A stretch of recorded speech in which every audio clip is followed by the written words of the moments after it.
Julio Anguita aboga por el relanzamiento del discurso de izquierda al comenzar la segunda Asamblea Federal de Izquierda Unida. Los tres candidatos a la sucesión de Margaret Thatcher pugnan este fin de semana por ganar posiciones ante la opinión pública. El ministro español de Exteriores afirma en China que se alejan las posibilidades de encontrar una solución pacífica al conflicto del Golfo. Con nuevas detenciones y la aprehensión de 70 kilos de cocaína, la policía desarticula una importante red de narcotraficantes. La reina preside el acto de botadura del velero España 92 que participará en la Copa de América. Presentan Ana Blanco y Francín Gálvez. Buenas tardes. Al comenzar la segunda Asamblea Federal de Izquierda Unida en Madrid, Julio Anguita ha defendido esta mañana una actitud más ofensiva de la coalición que preside, articulada en torno a un discurso de izquierda que ocupe el espacio que, según Anguita, ha dejado vacío el PSOE.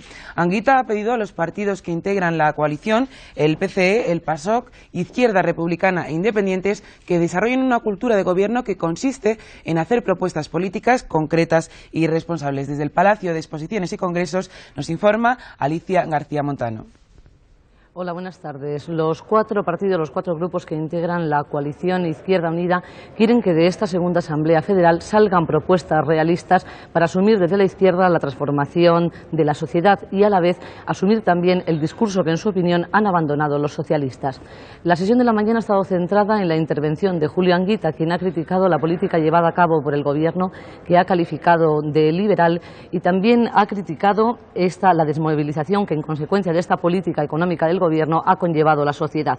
Anguita ha destacado que Izquierda Unida, la tercera fuerza política en votos, debe de seguir trabajando para que las cosas cambien, ya que tiene, ha dicho, enormes posibilidades de crecimiento. Solamente desde un crecimiento permanente podemos crear la nueva situación desde la izquierda, nunca desde la debilidad, sí desde la fuerza. Para nosotros, la izquierda no se puede reequilibrar en base a concesiones sin principios, sin proyecto o sin programa. La izquierda no puede caber en una única casa, por común que ésta sea. Julio Anguita ha defendido el mantenimiento de los partidos políticos dentro de Izquierda Unida y ha propuesto la creación de una presidencia que sea plural, representativa, eficaz, cohesionada y mantenga el equilibrio entre sexos. Los partidos políticos, tal y como se han desarrollado, tienen límites cada vez más crecientes para representar, impulsar y proponer por sí solos una acción, un programa superador de las situaciones existentes. Limitación que no abona en absoluto su desaparición, ya que estos representan cauces de organización y participación colectiva en torno a propuestas estratégicas y a conjuntos sociales con un gran peso en la sociedad. Julio Anguita se ha declarado partidario de a encontrar una propuesta consensuada para el marco de la economía con la participación de los agentes sociales. Anguita ha hecho una autocrítica del funcionamiento de la coalición.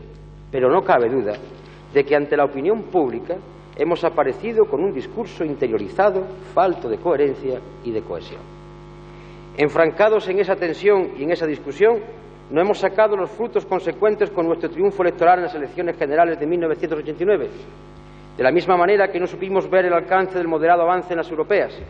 El gran revés de las elecciones andaluzas y los irrelevantes avances en número de votos de las elecciones gallegas y vascas nos han enseñado el precio que se paga cuando una política basada en la apertura y el despliegue hacia la sociedad se encierra en sí misma, se enquista y practica un discurso entendible solo por los afiliados y las afiliadas. No obstante, también es de justicia reconocer que en esas circunstancias y en un contexto de ensimismamiento han coincidido en señalar que la necesidad de entrar en mayor contacto con la sociedad ha sido la parte más destacada de la intervención de Julio Anguita. Hemos estado durante unos cuantos meses, sobre todo después de las elecciones generales del año pasado, ensimismados en nosotros mismos, y cuando uno se mira el ombligo, normalmente los otros hacen la política. La representante de los independientes organizados, Cristina Almeida, cree que Izquierda Unida debe colaborar con otras fuerzas políticas. Pero incluso en el discurso de Julio también hay una parte que nos parece importante, que ha sido no descalificar a otras fuerzas políticas, no negar a colaborar, ni tampoco pensar que tenemos que estar suplicando. Pablo Castellano, presidente del PASOK, ha hecho una llamada a los escindidos del PSOE para que se integren en Izquierda Unida y ha calificado de positivo el informe de gestión. Y ahora ha llegado el momento de ponerse a trabajar por implantar Izquierda Unida a través de los partidos que la componen y de los colectivos, entonces en cada uno de los lugares, entonces en cada una de las autonomías, y dar ya el salto después de la consolidación del proyecto, de su desarrollo y de su ampliación. El inicio de la segunda asamblea de Izquierda Unida ha puesto de manifiesto que en la base no existe tanto consenso sobre su organización, funcionamiento como en la presidencia. El desajuste se produce porque 4 años después de la constitución de la coalición, las bases quieren tener más protagonismo y en alguna medida ir más deprisa que la dirección, sujeta al consenso permanente entre sus diferentes componentes para tomar cualquier decisión. Las cautelas que imponen los partidos minoritarios para garantizar su presencia en los órganos de dirección y posteriormente en las listas electorales ha constituido hoy el primer elemento de debate. Hay que garantizar que en todas las instituciones, en todas las direcciones de Izquierda Unida, en los diversos ayuntamientos, en la autonomía, se reequilibre más y que los ciudadanos tengan la sensación y vean concretamente que Izquierda Unida es muy plural. Andalucía, Castilla y León, Extremadura y Asturias son delegaciones que han defendido las listas abiertas. Creen que los recelos de las minorías por la prepotencia del PC se deben disipar ya a la vista de la propia composición de esta asamblea, en la que la mitad de sus delegados no son comunistas. Yo creo conveniente que ya la presidencia de Izquierda Unida se dedique más a un trabajo de planteamientos políticos más que de tutelar las relaciones entre las distintas fuerzas de la coalición. Nosotros desde aquí, desde el Palacio de Exposiciones y Congresos de Madrid, seguiremos informándoles del desarrollo de esta segunda Asamblea Federal de Izquierda Unida. Por el momento, buenas tardes. Precisamente en la apertura de esta Asamblea Federal de Izquierda Unida, Cristina Almeida ha recordado la figura de Ignacio Gallego, el histórico dirigente comunista fallecido ayer de una dolencia cardíaca, y se ha guardado un minuto de silencio por su muerte. La capilla ardiente con los restos mortales de Ignacio Gallego ha quedado instalada este mediodía en el Tanatorio de Madrid. Allí se han dado cita a antiguos compañeros de lucha, entre ellos Santiago Carrillo, quien ha recordado que a pesar de las discrepancias ideológicas, él y Gallego siempre lucharon en el mismo lado. Ignacio Gallego será enterrado el lunes en el Cementerio Civil de Madrid.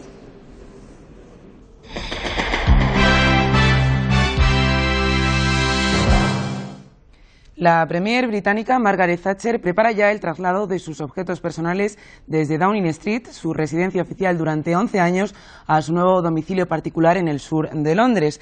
Mientras tanto, la prensa británica publica hoy nuevos sondeos sobre sus posibles sucesores al frente del Partido Conservador y de un nuevo gobierno británico. Fin de semana crucial para los aspirantes a herederos de Thatcher. Los 3 candidatos pugnan por atraerse el apoyo de los parlamentarios conservadores aún indecisos. La campaña se basa en entrevistas y apariciones en televisión y en discretos contactos con los diputados. La revisión del poll tax, el injusto impuesto municipal, se ha convertido en el mejor reclamo para ganar posiciones. Heseltine demostró su olfato político al adelantarse en anunciar su reforma radical. Sus otros 2 contendientes no han tenido más remedio que seguirle. Las promesas de acabar con el poll tax han vuelto a colocar a los conservadores por encima de los laboristas en intención de voto. Los thatcherianos moderados y los miembros más cualificados del gabinete parecen apostar por el ministro de Hacienda John Major como opción más válida para frenar el carisma de Heseltine, el primero que inició la campaña.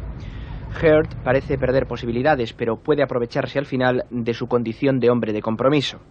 Furibundas seguidoras de la Dama de Hierro claman venganza. 2 de ellas se encadenaron ayer junto al domicilio de Heseltine para acusarle de traidor. Maggie nos hizo grande, tú nos has destruido.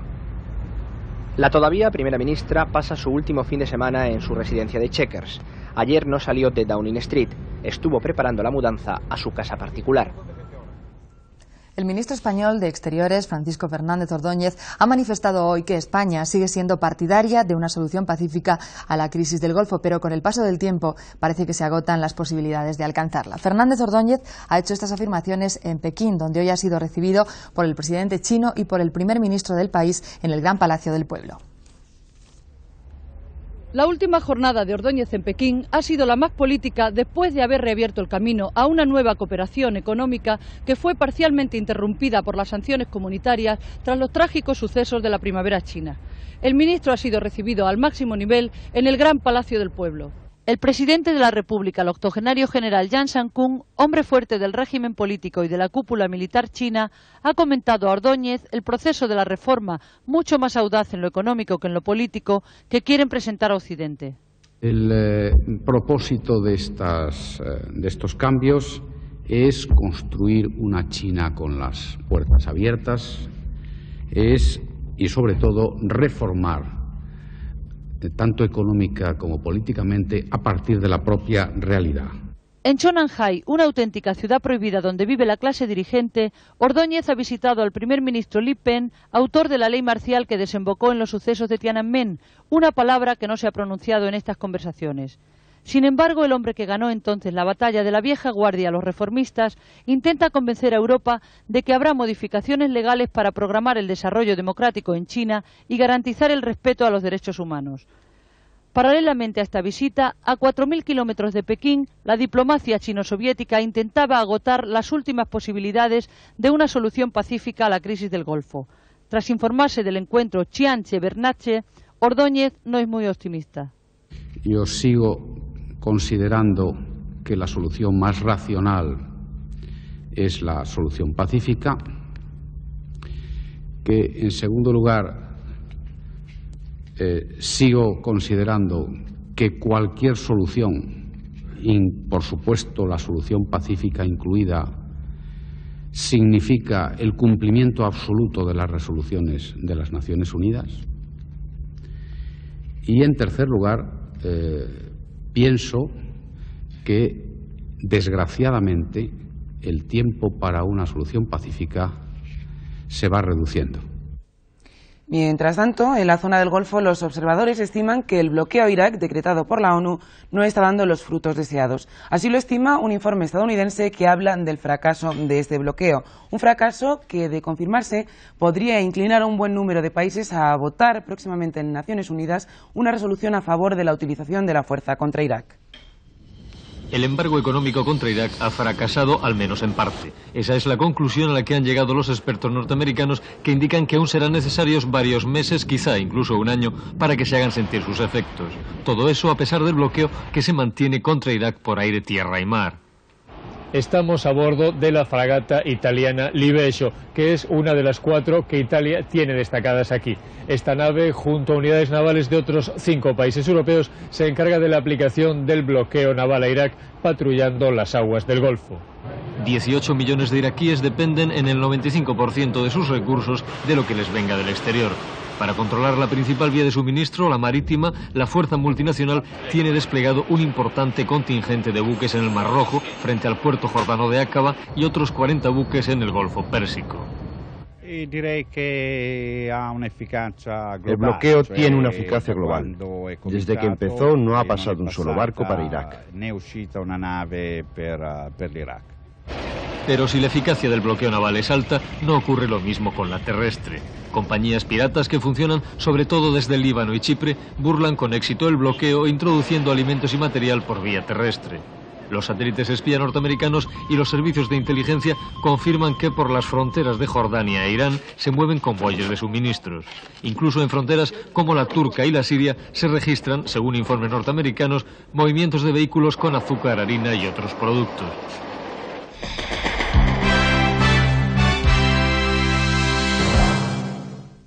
La policía ha incautado hoy 70 kilos de cocaína y ha detenido a 9 personas. Así termina la operación iniciada hace 3 meses y que ha permitido desarticular una de las bandas más importantes de narcotraficantes. En esta última semana han sido detenidas 17 personas en Madrid y se han incautado 200 kilos de cocaína, lo que supone más de 9 millones de dosis.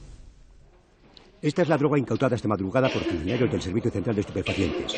Se han encontrado 70 kilos de cocaína y han sido detenidas 9 personas.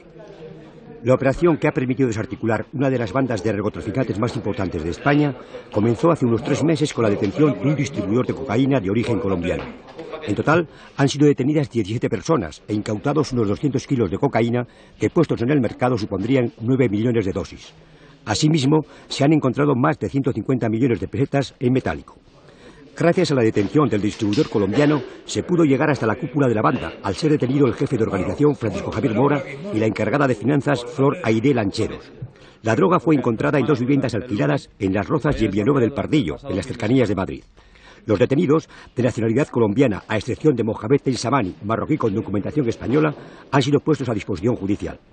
En lo que va de año, la policía ha incautado 3.600 kilos de cocaína, un 300% más que en todo 1989. El ministro del Interior, José Luis Corcuera, ha dicho hoy en Sevilla que hay que seguir luchando contra el terrorismo y que no se puede ser triunfalista. José Luis Corcuera hizo estas declaraciones en el acto de entrega a la Guardia Civil de la Medalla de Oro de la ciudad, en agradecimiento por la detención del etarra Henri Parot. El pasado 2 de abril, un cabo primero y un guardia detuvieron a la entrada de Sevilla al francés Henri Parot, evitando así lo que pudo ser una masacre en el centro de la ciudad y colaborando a desmantelar un peligroso comando itinerante de ETA. Hoy, en señal de agradecimiento a la Benemérita, el Ayuntamiento ha entregado la Medalla de Oro de la ciudad a la Comandancia de la Guardia Civil. El ministro del Interior, José Luis Corcuera, ha dicho que sus alegrías por los éxitos en la lucha antiterrorista duran poco y que hay que seguir trabajando. Sobre los fenómenos terroristas nunca doy el más mínimo atisbo de triunfalismo. Esa es una lucha sostenida de todas las fuerzas de seguridad, yo diría que del conjunto de la sociedad, contra aquellos que imponen o tratan de imponernos una voluntad minoritaria a la inmensa mayoría de los españoles y a la inmensa mayoría de los vascos. Al término del acto se ha celebrado una parada militar en la que numerosos sevillanos han demostrado con aplausos su cariño a la Guardia Civil. La región portuguesa del Algarve está conmocionada estos días por el asesinato que prosiguió al secuestro de la niña inglesa de 10 años, Raquel Charles. Después de una semana de intensa búsqueda se ha encontrado el cadáver y, según la autopsia, la pequeña murió estrangulada. Por el momento, la policía portuguesa no ha dado datos sobre la investigación que están llevando a cabo. Los habitantes de la zona costera se movilizaron ejemplarmente en la búsqueda de Raquel Charles, la niña de 10 años secuestrada el pasado lunes cuando salió del colegio. Su madre Carol esperaba en casa sin otros contactos que la policía y su marido. Raquel era su única hija. Al fin llegó una llamada telefónica. Un individuo que hablaba inglés le pidió 300.000 libras, unos 55 millones de pesetas, cantidad que la familia no podría reunir. En un pinar, entre Vilamoura y Armasao de Pera, no lejos de la playa, el miércoles encontraron la cartera escolar y los zapatos de la pequeña Raquel. Rastrearon el terreno en busca de nuevas huellas, pero no encontraron absolutamente nada. 40 horas después, no lejos de este lugar, una patrulla de ingleses encontró el cuerpo sin vida de la niña, oculto por árboles y maleza. Los secuestros no son frecuentes en Portugal y menos competición de dinero. Solo hace 9 años, cerca de esta zona, una niña de 11 años fue violada y asesinada. El criminal fue capturado. En este caso, la policía guarda silencio. El diario inglés Daily Express apunta a un escocés de 26 años acusado de otro crimen. Se baraja también la posibilidad de que el asesino pidiera el dinero para ocultar una violación o venganza. La última persona que vio a Raquel con vida es el jardinero de su urbanización, que observó cómo subía al coche rojo de un desconocido.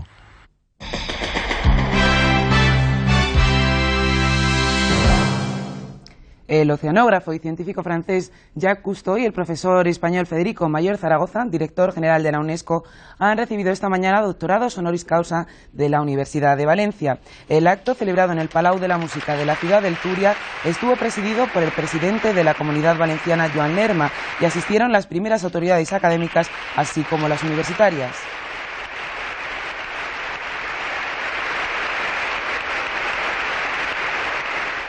Algunas de las 80 catedrales existentes actualmente en España podrían desaparecer en los próximos 50 años debido al progresivo deterioro y abandono. El Plan Nacional de Catedrales, que se acaba de firmar entre la Iglesia Católica y los gobiernos central y autonómicos, destinará 2.000 millones de pesetas para la conservación de nuestro patrimonio catedralicio.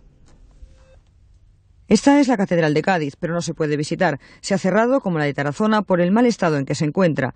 En España hay 80 catedrales y, según expertos, si no se remedia, buena parte de ellas podría desaparecer en 50 años. Por el deterioro de los agentes físicos del medio, como también por el deterioro del hombre, que el hombre hace quizá mucho más daño muchas veces cuando no está bien dirigido que el propio medio. De manera que sí que en unos pocos años podemos encontrarnos con las catedrales en el suelo. En Burgos se está restaurando desde hace años la parte arquitectónica de la catedral. Ahora se han replanteado las obras para cuidar la piedra y la arqueología, aspectos igualmente importantes. Es un ejemplo de lo que pretende el plan de catedrales elaborado por el Ministerio y las comunidades autónomas. Estudiar primero el estado y prioridades de cada catedral y luego actuar. Su gestión y utilización se negocia con la Iglesia. En el futuro se restringirán los horarios e itinerarios de visita. Si hay un determinado orden, un determinado ritmo, una compostura, se agrede menos al conjunto histórico-artístico, también al respeto que aquello merece como lugar sagrado. El plan de catedrales prevé una inversión de 2.000 millones de pesetas para estudios previos y primeras obras. Les hablamos ahora de los números que han sido premiados en el sorteo de Lotería Nacional que se ha celebrado hoy. En el sorteo de la Lotería Nacional celebrado hoy ha obtenido el primer premio de 40 millones de pesetas el número 79.673, 79673, premio especial de 250 millones de pesetas a la fracción séptima, serie segunda, del citado número 79.673. Ha correspondido el segundo premio, dotado con 20 millones de pesetas, al número 56.779, 56779. Finalmente, todos los billetes terminados en 3, 7 y 9 han obtenido el reintegro. Entramos a la información deportiva con una buena noticia para España. La pareja española, formada por Emilio Sánchez Vicario y Sergio Casal, se ha clasificado para jugar la final del Masters de dobles de tenis que se disputa en Australia. Sánchez Vicario y Casal se han impuesto en semifinales a los canadienses Michibata y Connell en 5 sets. Los españoles disputarán el título a los vencedores del encuentro entre Davis Spade y Forget Lasek, que suspendieron por falta de luz con empate a 2 sets. Los dos mejores jugadores de ajedrez vuelven a sentarse frente a frente ante un tablero en busca del título de campeón del mundo. Garry Kasparov y Anatoly Karpov comienzan hoy en Francia la segunda parte del campeonato mundial. Después de las 12 partidas disputadas en Nueva York, cada uno tiene 6 puntos. A partir de esta tarde, otra docena de encuentros decidirán quién de los dos es el rey del ajedrez. En este edificio se van a encerrar desde hoy las 2 Ks del ajedrez mundial. En Lyon van a tener que dejarse de defensas y pasar al ataque, en parte para que no se les escape el título y en parte para aportar algo de chispa a los seguidores de este deporte que no necesita trabajo físico, sino esfuerzo mental, de ese que no se supera únicamente con horas de sueño. Kasparov y Karpov llegan a Francia después de 15 días de descanso. El azerbaiyano, el campeón desde el 85, conservará el título si persiste el empate. El ruso, que ha recortado su melena y ha ampliado su vestuario jubilando el traje color mostaza, necesita arriesgar más. En Nueva York, Karpov con blancas ha abierto siempre de la misma manera, en tanto que con negras se ha teñido de conformista. Kasparov ha preferido sin dudar la apertura española y olvidar la inglesa. Una victoria para cada uno y 10 empates. Entre movimientos que buscan el mate, alguna mirada que mata. Llevan años viéndose las caras. En los últimos 5 han jugado ya 132 partidas por el título mundial. Son verdaderos enemigos. Ni siquiera se hablan. Al final se repartirán 300 millones de pesetas. Son 2 reyes del ajedrez con muchas tablas. Los representantes del equipo español de golf en la Copa del Mundo, Pepín Rivero y Miguel Ángel Jiménez, no han podido mantener su excelente segunda posición en la jornada de ayer. La baja actuación del tándem hispano les ha relegado al 5º lugar, compartido con Argentina, mientras que Inglaterra permanece como líder del torneo que se disputa en la localidad estadounidense de Orlando.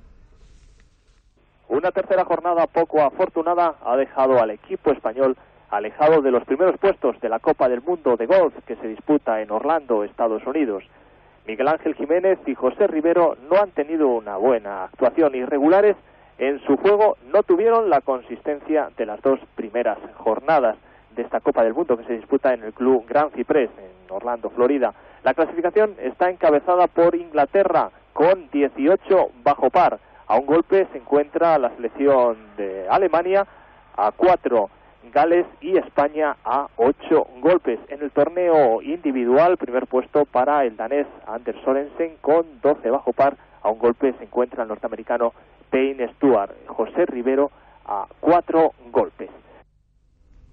España, después de 12 años, ha logrado de nuevo el Campeonato del Mundo de pelota vasca que acaba de finalizar en Cuba. En el medallero, la selección española ha conseguido 6 trofeos de oro, 3 de plata y 2 de bronce. Su gran rival fue Francia, que ha acaparado los mayores triunfos desde 1978. La Habana ha sido estos últimos días el escenario del Mundial de Pelota por países, un 10º campeonato y en el que España ha vuelto a lograr el triunfo, 5º ya, después de 12 años en que la selección francesa había retenido los títulos. Ahora, y después de numerosas confrontaciones en las que la suerte había incluso emparejado inicialmente ambas selecciones, en los enfrentamientos de comienzo, los jugadores españoles han logrado vencer a los galos con cierta rotundidad. Las diferentes especialidades en que se divide el campeonato han sido prácticamente dominadas, a excepción del trinquete por los representantes ibéricos que han obtenido un excelente medallero. Las modalidades más apreciadas en este deporte, como son el frontón corto con mano individual, mano parejas, paleta con pelota de cuero y pala corta, han sido en su totalidad para el conjunto español. 4 medallas de oro a las que hay que unir las conseguidas en la estrella de la pelota. La cesta punta, conseguida esta madrugada por la pareja formada por Juan Antonio Compañón y Josu Mugartegui, frente a los galos Chalos e Inchauspe, así como la obtenida en frontenis. Hay que hacer notar que la rivalidad en los últimos años entre los jugadores españoles y franceses era extrema, dada que la competencia en este deporte solo les correspondía a ellos si exceptuamos la época de 1962 y 1974 en que Argentina logró la victoria gracias a un excelente plantel de jugadores. La reina doña Sofía y el príncipe don Felipe han presidido hoy en Puerto Real, Cádiz, la botadura del barco España 92, quinto centenario. El velero, construido en astilleros españoles, va a ser el que represente a nuestro país en la prueba deportiva Copa América. El velero España 92, quinto centenario, navega ya desde primeras horas de esta tarde. La reina doña Sofía y el príncipe de Asturias han presidido en la factoría de Matagorda de Astilleros Españoles la bendición y botadura del barco, un velero capaz de competir con los mejores y cuya construcción se ha efectuado de acuerdo con la vanguardia tecnológica más avanzada. La lluvia ha arreciado en el momento justo del lanzamiento de la botella hacia el casco del velero, operación que ha tenido que ser repetida 4 veces hasta que el cristal, como mandan los cánones, se ha roto. En el momento que el España 92 se ha hecho a la mar en el viejo dique de estos astilleros, miles de globos han ascendido hacia el cielo. El velero España 92, quinto centenario, ha sido construido íntegramente en esta factoría de Puerto Real. Su eslora es de 24 metros y su altura de 33, equivalente a un edificio de 10 pisos. La reina y el príncipe han saludado a la tripulación del barco, compuesta por 16 hombres, y desde el voladizo del dique han observado la maniobra de salida. En el acto han estado presentes el presidente de la Junta de Andalucía, Manuel Chávez, el secretario de Estado para la Cooperación, Luis Yáñez, además de otros responsables de los organismos que han participado en la construcción del barco. Miles de trabajadores de astilleros y sus familias han estado presentes también en esta jornada de puertas abiertas de la factoría. Y con estas imágenes terminamos. Volveremos a encontrarnos aquí en TV1 a las 8:30. Gracias por acompañarnos y hasta luego.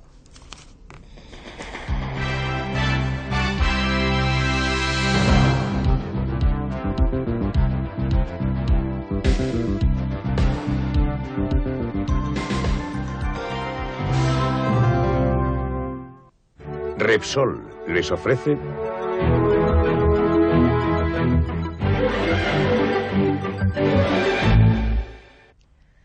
Hola, muy buenas tardes. Tenemos un ambiente meteorológico bastante desapacible. Lluvias, nubes, nieve incluso y sobre todo vientos. Vientos del componente norte-noroeste que afectan al noroeste precisamente de la península y que hacen que alta mar, sobre todo la zona de Finisterre, parte este y norte de Azores, el ambiente esté también bastante revuelto.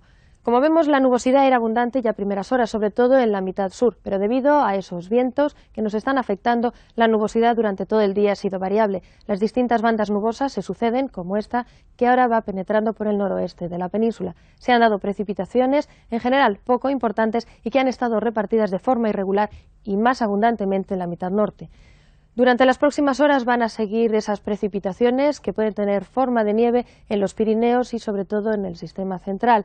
Las más abundantes estarán en Galicia y en las regiones del Cantábrico, y en el archipiélago balear también se van a producir, aunque de forma débil y esporádica, algunas precipitaciones. Lo que sí serán los vientos otro de los puntos importantes en las próximas horas, ya que a partir de la tarde-noche esos vientos que soplarán fuertes y muy fuertes en Galicia, en Castilla y León y en las regiones del Cantábrico, sobre todo en la mitad occidental, y los vientos de poniente que afectarán también al estrecho. Mañana el mapa previsto ofrece pocas variaciones. Van a seguir las precipitaciones, que serán más importantes tanto en Galicia como en Castilla y León y en Extremadura. En el resto de nuestro territorio, sobre todo en la península, estarán repartidas irregularmente. La nieve aparecerá sobre todo en los grandes sistemas montañosos de la mitad norte y seguirán soplando esos vientos del norte-noroeste en el noroeste de nuestra península. En cuanto a los próximos días, las variaciones van a ser pocas. Eso sí, tienden a ir remitiendo esos vientos, mientras que la nubosidad va a ser abundante en las regiones del Cantábrico, parte occidental de Castilla y León y Galicia, con precipitaciones moderadas, sobre todo en el litoral.